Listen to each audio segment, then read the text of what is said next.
Estamos começando mais uma edição do Talking DI e a gente recebe no nosso estúdio agora o violeiro Arnaldo Freitas para falar um pouco sobre música, em específico a música caipira e também contar um pouco a sua trajetória, a sua vida musical e também o show que ele vai apresentar aqui no município de Chapecó. Arnaldo, seja muito bem-vindo ao estúdio do Diário do Iguaçu. É um prazer tê-lo aqui conosco. Satisfação minha, Victor. Tamo junto, prazer estar aqui com você. E aqui em Chapecó, né? Minha primeira entrevista aqui, inclusive, aqui na cidade. Mas primeira vez em Chapecó ou já veio outras vezes? Já vim outras vezes, já vim outras vezes. Eu tô morando aqui na região em Palmitos já faz... tá indo pra 3 anos agora, né? Mas de entrevista, assim, agora é a primeira vez. Agora só puxando um gancho, o que te levou a vir morar aqui em Palmitos? Aqui na região? Ah, onde que eu olho essa câmera aqui? Aqui, ó. Minha mulher, né? Conheci ela lá em Atibaia. Fui fazer um show na casa de um tio dela lá. E eu acabei conhecendo ela, a Daniele. E a gente acabou, enfim, se envolvendo e tal, né? Como ela já tinha as coisas mais fixas aqui em Palmitos, né? Porque a minha questão de locomoção é muito louca, né? Enfim, ter um aeroporto por perto pra mim já tá bom. Aí ficou mais fácil eu vir pra cá do que ela ir pra lá. Então acabei vindo. Gostei demais aqui da região, de Santa Catarina. Estamos aí. Então, Arnaldo, já pra gente começar, já começando, né, mas para dar seguimento, poderia contar um pouquinho a sua trajetória na música, de onde que você veio, contar um pouquinho da sua história, da sua vida pessoal? Rapaz, eu sou do interior de São Paulo, da cidade de Exaporã. Nasci em Marília, mas eu fui criado em Exaporã, né? Então eu me considero mesmo exaporense. E comecei a tocar violão aos 8 anos de idade, o violão que eu ganhei dos meus pais, lá na fazenda que a gente morava, do meu pai, aliás, esse violão. E aos 13 anos eu comecei com a viola, né, que eu ganhei do meu pai e da minha mãe, daí uma viola caipira. E desde muito pequeno eu sempre tive muito gosto pela música. A música caipira é minha música de berço, né, aquela que eu ouvia. Nasceu? Tem um violonista famoso aí, conhecido, Paco de Lucia, que ele falou uma frase que o segredo tá na infância, né? Ali o que te influenciar, é o que você leva pro resto da vida. Então meus pais sempre ouvindo música caipira em casa, aquela coisa toda. Isso foi a primeira música que tive, assim, um impacto, né? De ter essa ligação. E aos poucos eu fui ouvindo outras coisas também, né? E eu fui, aí, como se diz, me antenando mais, né? Essa vocação mesmo pra questão do lado da música, né? Fui vendo que era o que eu gostava. E aí eu fui crescendo e acabei trabalhando na fazenda também, mexi com boi, fui peão boiadeiro, fui capataz lá da fazenda também. Mas sempre tocando viola, já fazendo alguns programas na região ali e tal, mas... E aí aos 23 anos de idade a gente saiu 23 a 24 anos a gente saiu da fazenda, fomos pra Exaporã e cada um seguiu assim, né? Meu irmão foi trabalhar com as coisas dele, meu pai também e tal, minha mãe. E eu segui no caminho da viola. Abandonei o laço e vim pra corda do aço, né? Da viola. Foi nesse momento que tu percebeu que não, eu quero viver de música. É isso que eu quero pra minha vida. Sim. Desde sempre, no caso, desde que tu já tinha comentado. Quando eu era menino, eu trabalhava na fazenda, eu gostava muito de mexer com boi, sabe? Eu tinha um sonho de ser boiadeiro, ir pra Rio Brilhante, Mato Grosso do Sul, lá e ficar, queria ser peão no Pantanal, de laço, eu gostava demais de laço. Domar, né? Eu agarrei também um apego muito grande por essa profissão. Mas daí eu notei que com a viola, né, a viola sempre inserida na minha vida, né, e eu poderia trazer, né, expressar isso tudo através das músicas que eu fazia, né, através da viola. E quando a gente se mudou para a cidade, eu senti que foi um ciclo que terminou ali, né. Eu falei, não, realmente, acho que Deus me conduziu mesmo pro caminho aí, que agora é a vez da viola. E eu nunca tive dúvida daí. Quando a gente mudou para a cidade, eu falei assim, não, agora... Porque eu era muito tímido também um pouco. Sim. Eu não gostava de tocar no público, sabe assim, eu era meio tímido, meio retraído e tal. E aí quando foi pra valer mesmo, falei, não, daqui pra frente é valendo. Surgiu a oportunidade através de um amigo muito querido chamado Laércio, lá em São Paulo, que morava em São Paulo, aliás, ele ficou sabendo de mim, na região que tocava viola, e ele havia se separado da esposa e tava morando sozinho no apartamento. E gostava muito de viola, essa coisa de música e tal, também era envolvido com a turma lá em São Paulo. E ele me viu tocando, foi lá em casa pra me conhecer, né, e tal, a gente se conheceu. Ele falou, rapaz, você quer ir pra São Paulo tentar lá, ficar uns meses lá e ver o que vai ser? Eu tava morando sozinho mesmo, rapaz, o que você acha? falei, que é isso? Pra mim era oportunidade, né? Minha mãe havia me preparado psicologicamente. Falou, um dia vai pintar uma oportunidade de alguém de São Paulo te levar e tal. Foi um oráculo, minha mãe, sabe? Tudo aconteceu, cara. E aí, naquela oportunidade eu vi, agora é a vida, como se diz, me trazendo as coisas, né, que eu pedi um dia. Então, daqui pra frente é só viola mesmo. Só sucesso. E pra finalizar essa história, assim, um detalhe interessante. O laço que eu trabalhava, eu levei ele de presente depois pra família do Tião Carreiro. Que o Tião Carreiro, né? Sim. E entreguei pra filha do Tião lá, a Alexa, a dona Ana era viva na época ainda. Conheci eles e fui visitar eles lá na casa do Tião. Entreguei o laço de presente. Acho que ali foi uma transição de elo mesmo. Falei assim, daqui pra frente, né? Então esse laço aí, como eu tenho muita consideração, fica pra vocês de presente. Daqui pra frente é com a viola mesmo. E você mencionou que começou com o violão e foi pra viola. Como é que foi esse processo de transição ali? A viola não era tão comum na minha época lá, na região onde eu morava. Nas fazendas ali, o pessoal era mais de violão. O meu pai era sanfoneiro, né? E tocava nos bailes, enfim, todo mundo trabalhava, né? Mas nos finais de semana pegava os instrumentos que tinha e fazia bailão, né? Os bailes na roça, aquela coisa toda. E eu tinha um tio que morava em Marília que também tocava violão. Então eu não tinha viola por perto, era só violão, mas eu só tinha viola nos discos que eu ouvia, nos discos e nas fitas. E o som da viola sempre me encantou, foi o som que mais me encantou. Espiritualmente eu já havia, né, escolhido o meu instrumento, né? Ou o instrumento me escolheu, sei lá. E aí, rapaz, eu comecei tocando violão quando meu pai comprou pra ele o violão. E ele viu que ele não tinha tanta facilidade, né? Era mais, o negócio dele era mais sanfona mesmo, mais a gaita. Ele me entregou o violão de presente, porque viu que eu tinha facilidade. Sim. Comecei a brincar com o violão. E aí ele me deu de presente o violão, né? Daí assim foi. E aí, quando eu tinha 12 anos de idade, nós fomos passear na casa desse meu tio que morava em Marília, na cidade, na época. Ali, né? Eu morava a 35 km da cidade. Sim. Esse meu tio havia ganhado uma viola numa rifa. Viola. E a gente chegou lá e falou assim, tô com uma viola aí. A gente, todo final de mês havia aquela coisa de compra, né? O pessoal fazia compra antigamente, né? Das fazendas. Não sei como é que é aqui. Mas lá no interior de São Paulo isso era muito comum, né? O pessoal só saía da fazenda no dia de receber o salário e veio pra fazenda, pra cidade fazer compra do mercado. Né? Sim, ainda tem um pouco dessa tradição. E foi numa dessas que a gente foi pra Marília, passamos na casa desse meu tio e ele falou, eu tô com uma viola que ganhei numa rifa aí, né? Sabia que a gente gostava de tocar e tal.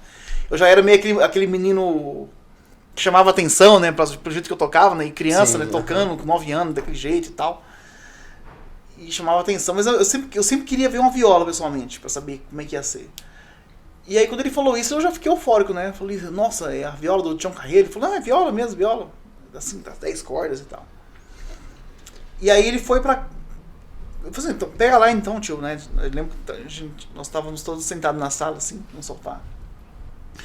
Ele buscou a viola, ele chegou na sala e passou a mão na corda, assim. Nossa, aquele som... Cara, ali foi paixão. Arrebatador. Eu falei, não, é o que eu quero pro resto da minha vida. Eu quero ser violeiro. Dali eu decidi realmente que eu queria, né? Eu falei, não, eu quero ser violeiro. Quero viola e meu pai acabou não comprando essa viola, né? Ele deu um preço lá que meu pai achou que era muito caro. E passou um ano depois, pintou uma outra viola, né? De um pintor que foi pintar umas casas na fazenda lá onde eu morava. E aí eu falei, não, essa viola tem que agarrar com ela. O cara me viu tocando violão no quarto lá, tocando e tal. Ele falou, rapaz, tem uma viola pra vender e tal. Eu falei, nossa, viola? Ele falou, é uma viola pra vender. Ele falou, traz aí. Aí ele trouxe a viola. Aí ele deu um preço também lá.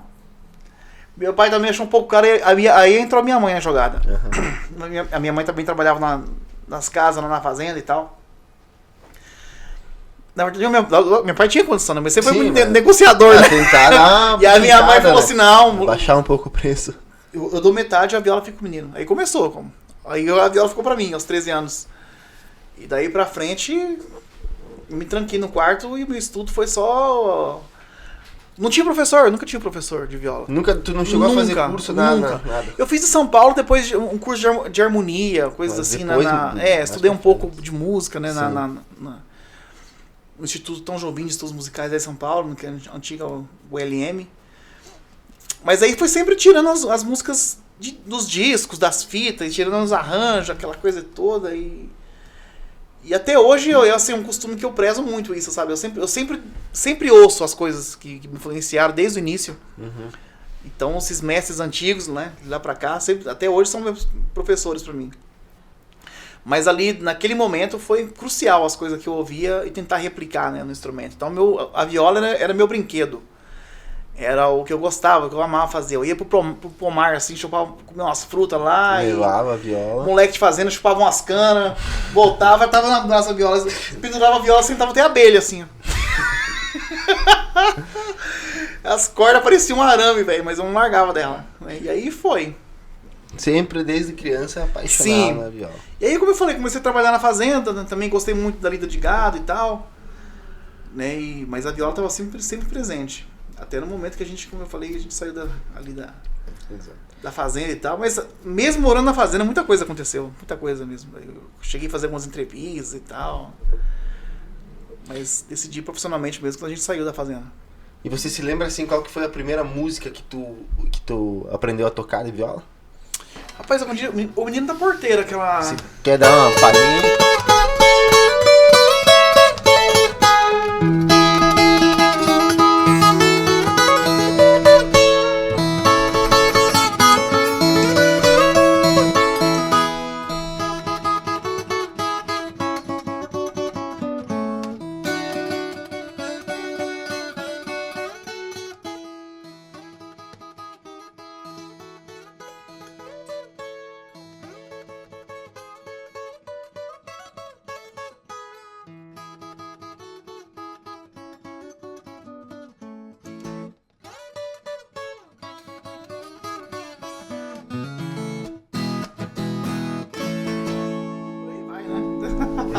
Esse repertório é extenso. A lista é grande. A lista é grande. E até hoje é uma música que eu sempre gosto de tocar nos shows, né? Sim. Sempre trago ela, porque traz ela tem essa identidade mesmo, do início ali, quando eu comecei. Bem genuína. Sim, exatamente. E como é que foi essa tua chegada em São Paulo, assim, o começo da sua carreira musical? Cara, em São Paulo, como eu falei, ali na região onde eu tocava, era menino, né, era criança, né, a gente quando tem esse perigo, né, de você talvez ser muito novo demais, ser criança, você se torna aquele fenômeno, né, aquele menino prodígio, né, que toca bem pra caramba e tal. O problema nisso é quando você vai crescer, um dia você vai crescer. Aí você deixa de ser aquele bichinho do circo, né, então você tem que... E mesmo assim eu fui mantendo, né, um jeito de tocar e tal, né, que ali pra região onde eu morava, destacava. Mas aí quando eu cheguei em São Paulo, eu cheguei numa sede violenta, né. E aí eu olhei pra aquela metrópole ali, cara, aí você vê que você é só mais um ali no meio daquilo tudo, né, de milhões de pessoas ali dentro, que, meu Deus. Eu me furnava nesse quarto, ficava tocando ali 9, 10 horas por dia, sabe. Sim. E aí eu comecei a me relacionar com músicos da noite mesmo em São Paulo. Foi onde eu tive um grande impacto, assim. Eu costumo dizer que o que mais me impressionou mesmo não foi os caras que eu conheci que eram famosos. Muitos dos famosos que eu conheci se escoravam no nome que tinha, mas aquele talento que eu esperava que ia ter naquele momento para me impactar... Decepcionava. Não digo que decepcionava, mas né? O cara já tava assim, vamos dizer... Não tinha mais aquela rotina de tanto, né? Mas os caras que eu ia naqueles barzinhos em São Paulo tocando música ao vivo, os caras do jazz, do choro, enfim, umas coisas mirabolantes que eu vinha o cara fazendo, sabe? Eu olhava assim e falava, meu, quem é esse cara desconhecido tocando desse jeito? Como é que pode e tal? Aí eu vi onde que eu tinha que me destacar, né? Eu falei, cara, eu tenho que realmente, se eu quiser ser... eu tenho que dar meus pulos aqui. E aí nessa eu fui abrindo um leque, né? Pra questão de outras coisas, com viola, enfim. E toquei com algumas duplas sertanejas, assim, né, que na época estavam começando. Fui entrando em algumas bandas, assim, sempre fazendo algum solinho e outro também, nessas apresentações. Mas a primeira dupla que realmente eu trabalhei profissionalmente quando eu cheguei, assim, antes do Viola Minha Viola, até do programa, foi o Cacique Pajé. Uma dupla de índios, muito famosa da música caipira.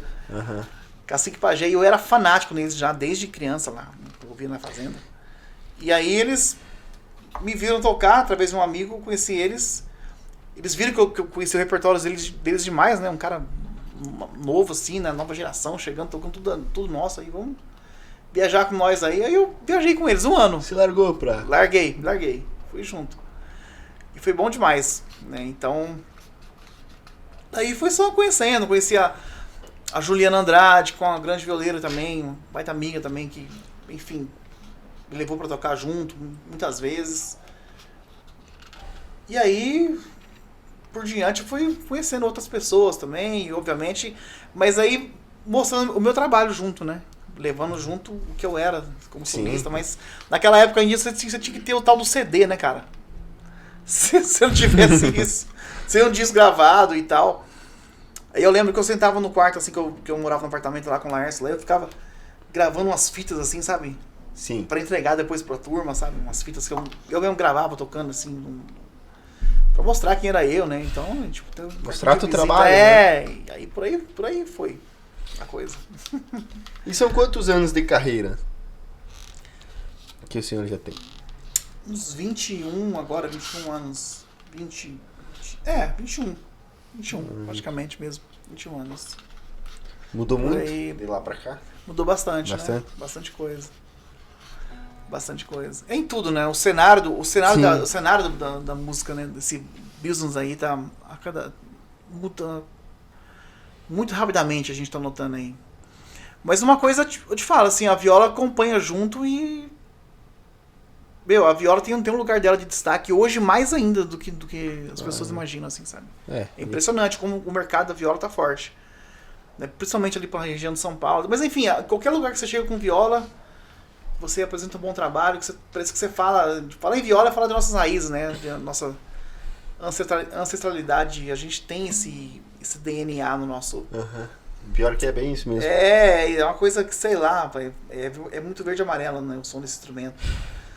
E agrada de A a Z, assim, de qualquer público que você chega com viola na mão, você para um baile funk, você toca uma viola, e a molecada tá lá e toca.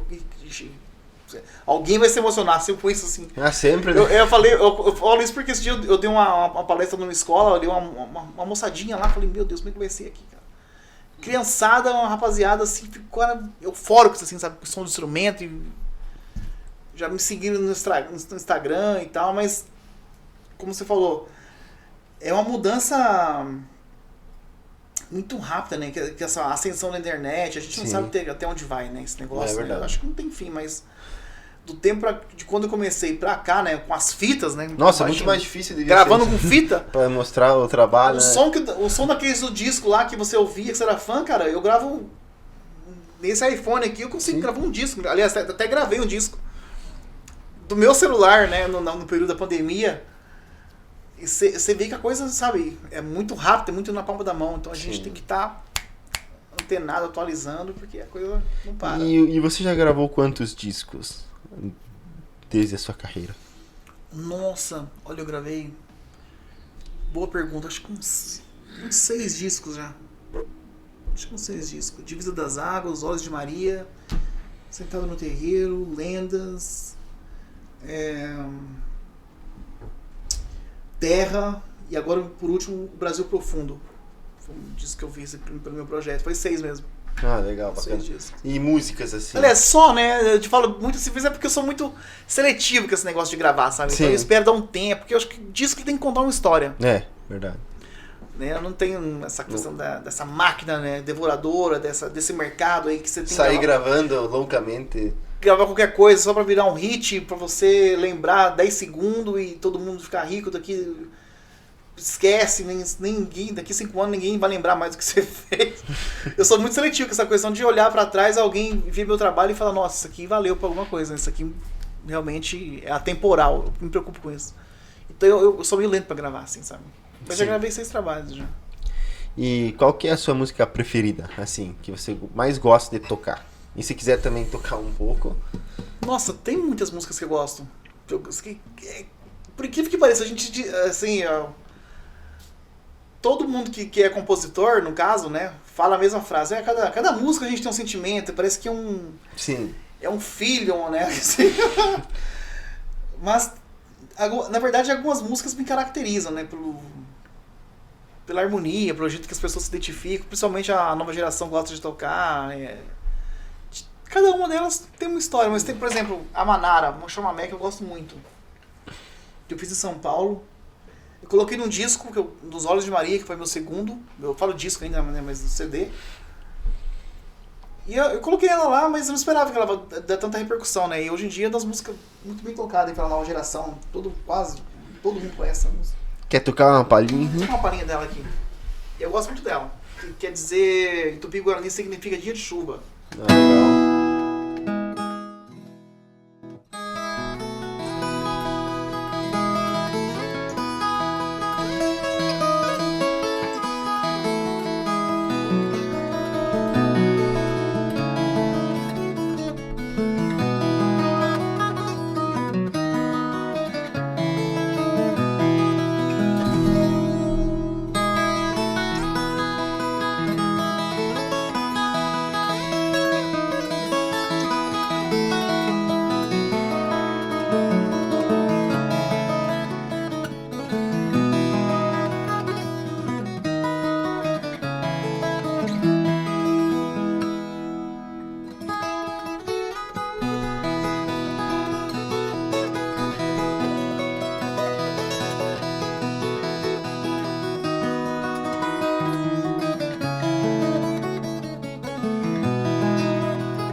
Olhando assim parece fácil, mas não, com certeza não é.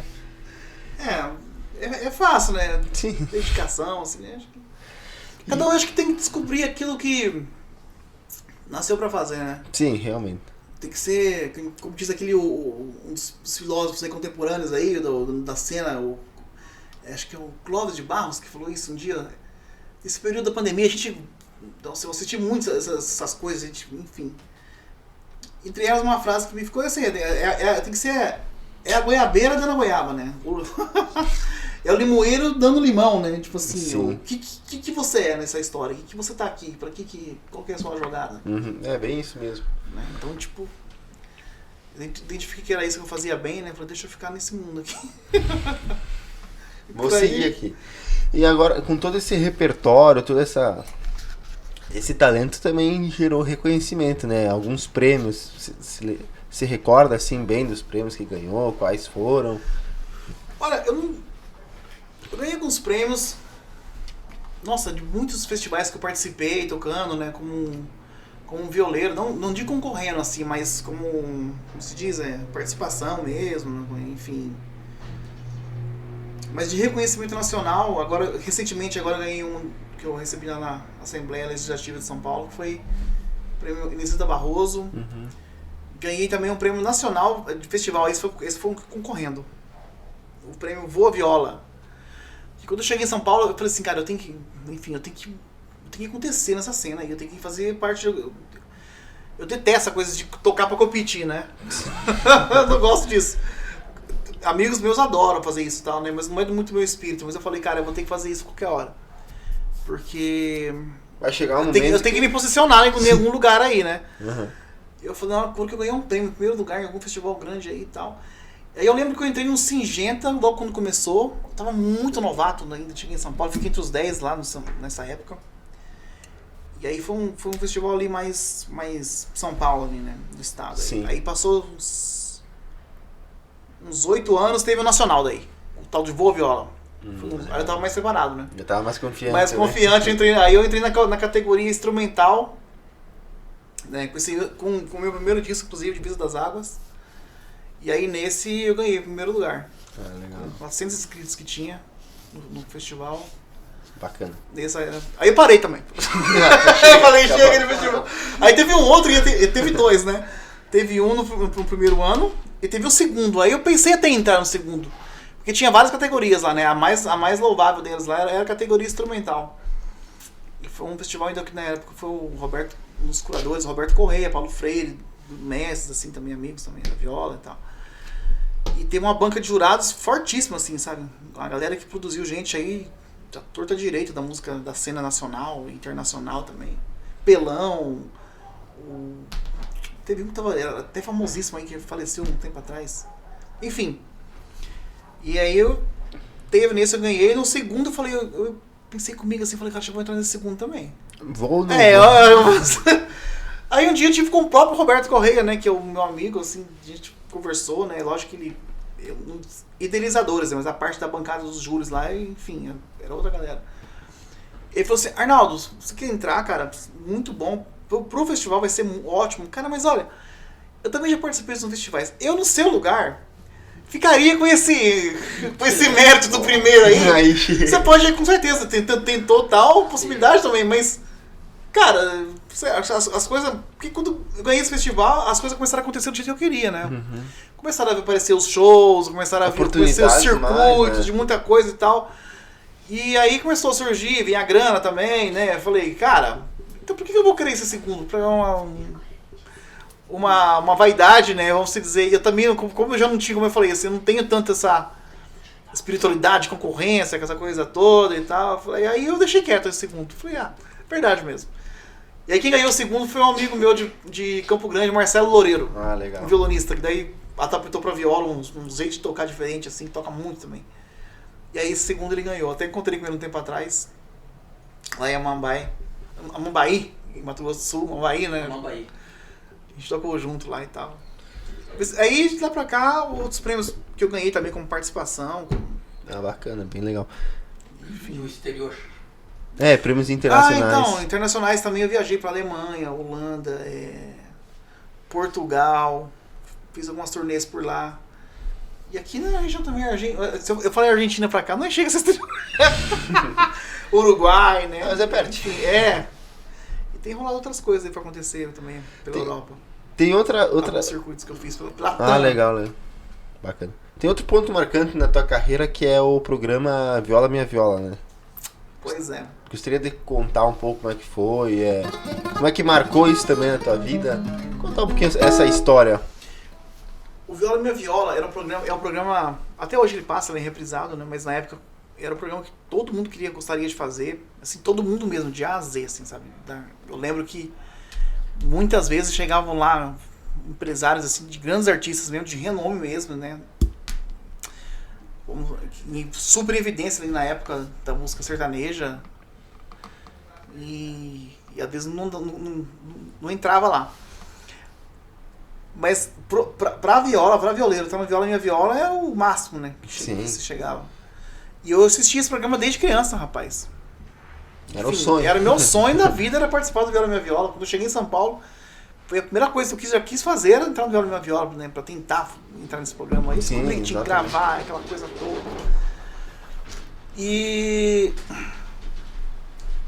daí passou um tempo que eu percebi que o negócio era diferente do que eu pensava, né? Sim. Eu achava que era a dona Elisita Barroso que escolhia, claro, ela fazia parte também ali do critério de escolha, né, dos artistas e tal. Mas muitas vezes era a própria produção mesmo que fazia o elenco ali dos artistas que iam se apresentar. Uhum. E aí eu falei, tem que gravar um CD então, tem que gravar um CD pra poder mostrar e tal. Aí eu desencanei um pouco do Viola Minha Viola. E aí um dia... dessas amizades que a gente conhece, né, que, enfim, que eu digo assim, você tá no momento certo, na hora certa, né? Sim, exatamente. Entre essas aí eu conheci um cara chamado Marcelo Viola. Passou o tempo, a gente ficou amigo, trocamos o telefone, né? na época tava começando os telefones não tinha nem internet ainda. CMS. Ainda era o telefone. Naquela época usava os telefones pra ligar mesmo. Sim. Telefone com fio, né? Era telefone, mesmo o celularzinho, eu tinha um desse tamanho assim.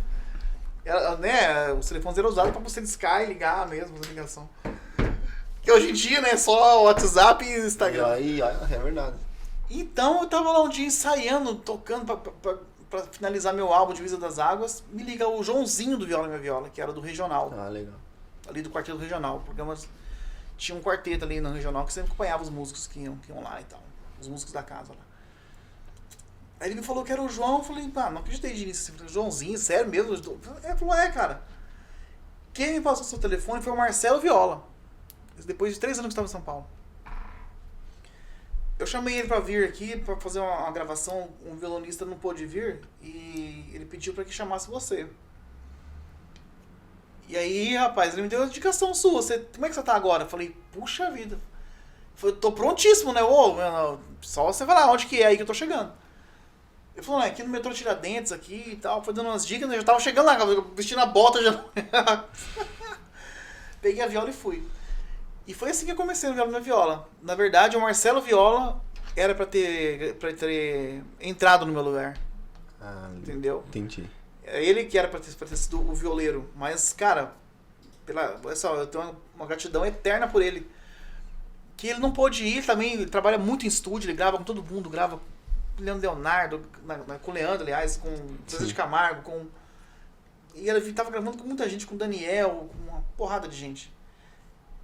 E ele não queria pegar o viola, né? Porque tinha aquele compromisso também na semana e tal. E ele me indicou daí, cara. Pra você ver como são as coisas. Né? Pra tu ver, né? Pra você como ver é que é bom que é, cara. Tá no meio da... Então esse é um cara que eu tenho como, além de dos caras que eu mais tenho como referência, né? Tocando pelo baita música que é. Costumo dizer que é um padrinho musical mesmo em São Paulo. Que realmente me ajudou nesse pontapé aí. Foi o Marcelo. Ah, com certeza. E daí pra frente... Foram 10 anos ali no programa, né? Conciliando daí com a minha carreira paralela também. Sim, os dois, né? Trabalhando com outros artistas e começando a coisa mais solo. Quando eu entrei no Voa Viola, no festival, eu já tava no programa. Ah, legal. Eu já fazia parte do programa já. E tu ficou até que ano no programa? Até 2015, final de 2015. Depois, março de 2015. Ah, depois daí decidiu... Foi quando a dona Lenisita faleceu, a gente gravou um projeto piloto lá ainda, sem ela e tal. Mas aí não era a mesma coisa, né? Sim. Enfim, já tava meio que... Muda, né? E a gente também eu já tava assim com o caminho já... E já entendi que quando... Naquele momento, já tinha dado Viola Minha Viola também pra mim, sabe? Já tinha feito que já era a hora de outras coisas acontecer, sabe? Uhum. Já tava assim, bem nítido pra mim isso acontecer. Mas é lógico que estar ao lado da dona Elisita Barroso foi uma glória pra mim, né? Ah, mas com certeza. A maior evidência da minha história, da minha carreira, eu posso dizer que eu fui ter ficado ali no Viola Minha Viola, né?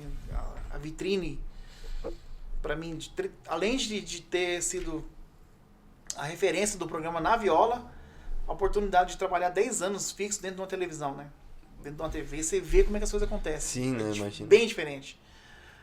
E aí você começa a ficar articulado para outras coisas também. Obviamente, você me ajudou muito. Ah, com certeza. E como é que você vê a viola na sua vida? A importância dela pra você? Cara, a viola é meu sustento, é o que... meu alento também, é minha expressão de alma, é o som da viola. É um ser só. Pra mim, eu acho que ela faz parte de mim desde na hora que eu acordo. Tem dia que eu não toco devido às correrias de outras coisas, eu tô pensando nela o dia inteiro, penso em música o dia inteiro. É o que me transmite nesse mundo. A viola é o que transmite o que eu sou aqui. E ela, até agora, graças a Deus, muita luta, né? Com muita garra a gente tem que ter. Acho que isso foi adiante de tudo, né? Nada vem fácil. Mas a viola até agora me deu tudo que eu queria. Graças a Deus. Bom. Sim. E falando agora da viola na representação da atualidade, como é que você vê ela hoje em dia na música? Fenomenal. A gente tá com uma safra de novos violeiros aí, moendo no 12 agora. A molecada tá tocando demais, cara. E graças a Deus de todos esses aí, eu sou amigo de todos eles, né? Amigo do Lian, amigo do Leandro Valentim, Marcos Biancardini, Marcelo Viola, né? Felipe Rezende, uma gama gigantesca que se for falar de nomes aqui, o Tássio, né? Cândido, baita amigo também. E fora as mulheres também que vem tocando demais, né? Sim. Muitas mulheres tocando, Melissa Moraes, Carol Viola, enfim, uma gama, Pâmela Viola, uma infinidade, a Bruna, gente que eu conheci e que tem realmente ganhado mercado mesmo. A viola tá assim no parâmetro de mercado mesmo, de pessoas Sim. que se dedicam a trabalhar hoje com viola profissionalmente mesmo e estão trazendo para ela uma nova roupagem com outras coisas, né? A gente não tem como exigir dessa molecada um repertório do que a gente do que eu, por exemplo, tive dentro daquela base, né? Que graças a Deus eu tive. Mas eles tocam influenciado por coisas que eles veem agora, né? Graças a Deus, entre elas tá lá eu também. Como referência. Não, é legal você ver uma criança assim, com 10 anos começando a tocar viola e tocando uma música sua, você fala, puxa vida, cara, deu certo, né? Se parou, mesmo, se eu parar por aqui, já deu certo isso. Já venceu, já. Contribuiu alguma coisa, É tá verdade. aí, né? E realmente a viola tá no período que eu chamo de período de ouro mesmo. Período de ouro, cara. Acho que esses grandes nomes antigamente tinham Carreiro, Bambico, Renato Andrade. O Mir Sater também, que tá inativo, graças a Deus, tocando muito. Abriu picada pra essa geração de hoje aí, a gente, né, também agora passando aí uma outra transição, né, que se diz o outro, a gente tá acompanhando, né, e fazendo parte também. Mas a viola tem ganhado o mercado cada vez mais. É um instrumento que Nossa, muito bom. não sai. Viola não é moda. A viola é uma identidade. Uma identidade cultural nossa. Eu acho que moda é aquilo que você tá no momento e daqui a pouco não faz mais parte de nada e já passou e se torna brega também. Mas a viola não, a viola é sempre uma identidade. Legal, muito bom, muito bacana. Bom, então, Arnaldo, também agora vai ter uma participação sua aqui em Chapecó, né? Um evento seu aqui, né? Isso. Gostaria de falar um pouquinho mais e também na região, né? Outros trabalhos que você vem desenvolvendo. Isso, exatamente. Graças a Deus eu tô começando a me apresentar também por aqui, né? Algumas coisas já tenho feito, mas agora eu vou ter a oportunidade de trazer meu show em evidência agora do Brasil Profundo. Aqui, que é um projeto que eu ganhei pela Lei Rouanet, né? Por legal. incentivo do Ministério da Cultura. Já tenho rodado com ele aí há 2 anos e esse ano vai estar aqui em Chapecó. No dia 23 agora de maio, a partir das 7h30. Lá onde mesmo, João? Camosque. Lá no Camosque. Ah, que sim. A entrada é franca, 1 kg de alimento não perecível. E lá vamos trazer todo o repertório desse universo da viola caipira, também de músicas que eu compus, né? Essa influência desde o indígena a Tião Carreiro, a Vila Lobos, essa contemporaneidade também, que a viola vem passando por aí. E junto comigo estarão grandes músicos também que virão de São Paulo para esse show. Legal, muito bom. Um violonista 7 cordas incrível, Rafael Schmidt, André Raza, percussão, maestro Márcio Cavalcante no violino. E então esperamos todos vocês aqui de Chapecó, né, pra gente brindar esse momento. Deixa aberto um espaço aqui pra convidar a população. É isso né, aí, galera. assistir. Então, dia 23, às 7h30 da noite, lá no Na Camosque. Acamosque, aqui em Chapecó. Participação Participação da da Larissa, né? E baita gaiteira aqui de Chapecó também vai estar com a gente. Sim. Que vamos lá brindar a viola com a gaita. Vai ser muito legal isso, né? Eu toquei com o Borghetti também já. Mas vou repetir essa oportunidade que eu achei magnífica. Da gaita ponto com a viola. Vai ser nesse dia, então. Bacana. Esperamos muito bom. vocês e, poxa, agradecendo todo esse carinho de Chapecó comigo e do João também, que tem feito aí, o João Cunhudo, tem feito a divulgação toda e, enfim, nos vemos lá então, dia 23 de maio. Bacana, então, Arnaldo. Muito bom, né, conhecer a sua história, a paixão pela viola, enfim, todo esse gosto musical e também que desejamos um sucesso, que seja um ótimo evento, né? Que as pessoas possam conhecer mais sobre você e sobre a música também, né? Muito obrigado. Se Deus quiser, vai ser tudo de bom. E depois, no dia 23 aqui em Chapecó e no dia 24 em Palmitos, lá na minha cidade. Legal. Lá em Palmitos. Câmara de Vereadores. Na Câmara dos Vereadores, lá em Palmitos, lá. Então vai ser, enfim, vai ser um mês violeirístico aqui em Santa Catarina. E que tenha, Catarina. e que tenha muito mais eventos, né? Sim, tem umas coisas por vir aí, com certeza. Estaremos Isso aí. lutando por esse instrumento em todo canto que puder, a gente vai estar lá.